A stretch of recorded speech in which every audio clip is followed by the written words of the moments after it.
British MP ও পলাতক প্রধানমন্ত্রী শেখ হাসিনার ভাগ্নি টিউলিপ সিদ্দিক বাংলাদেশের আদালতে উপস্থিত না হলে তার অনুপস্থিতিতেই চলবে বিচার কাজ, এমনটাই জানিয়েছেন দুর্নীতি দমন কমিশনের চেয়ারম্যান আব্দুল মোমেন। বলেছেন, টিউলিপের আইনজীবীর পাঠানো চিঠিতে ৩০ জুনের মধ্যে বন্ধের দাবি জানিয়েছেন, যা হাস্যকর।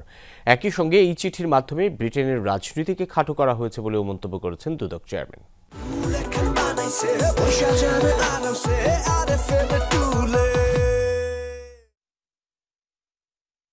ব্রিটিশ এমপি টিউলিপ সিদ্দিকের বিরুদ্ধে দুর্নীতির অভিযোগে একের পর এক তলবসহ নানা আইনি পদক্ষেপ নিচ্ছে দুদক।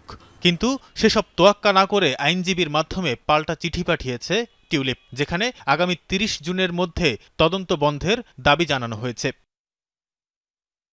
বলা হয়েছে, রাজনৈতিক উদ্দেশ্য প্রণোদিত ও মিথ্যা দুর্নীতির অভিযোগ তুলে ব্রিটেনের রাজনীতিতে টিউলিপকে বিতর্কিত করার চেষ্টা হচ্ছে।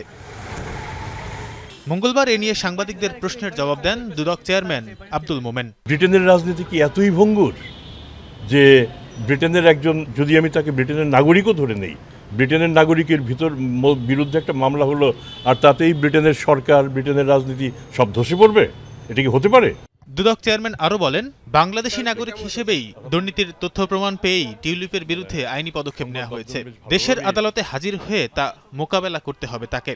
বাংলাদেশের মামলা আমরা বাংলাদেশি করেছি এবং আমরা বিশ্বাস করি, যেহেতু আমরা টিউলিপ সিদ্দিক নিশ্চয়ই আইনের প্রতি খুব শ্রদ্ধাশীল হয়ে তিনি বাংলাদেশের যে চলমান আইন, আমাদের দেশের যে আইন, সেই আইন মোতাবেক তিনি সেটার মোকাবেলা করবেন, এটাই আমাদের প্রত্যাশা। টিউলিপ সিদ্দিক সহ দুর্নীতির মামলায় বিদেশে পলাতক আসামিদের ফিরিয়ে আনতে ইন্টারপোল সহ সব সংস্থার সহযোগিতা চাইবে দুদক। পলাতককে ধরার জন্য কতগুলি স্ট্যান্ডার্ড পদ্ধতি আছে, আমরা ইন্টারপোলের সহায়তা নেই। তানভীর সিদ্দিক, টিপু, যমুনা নিউজ, ঢাকা।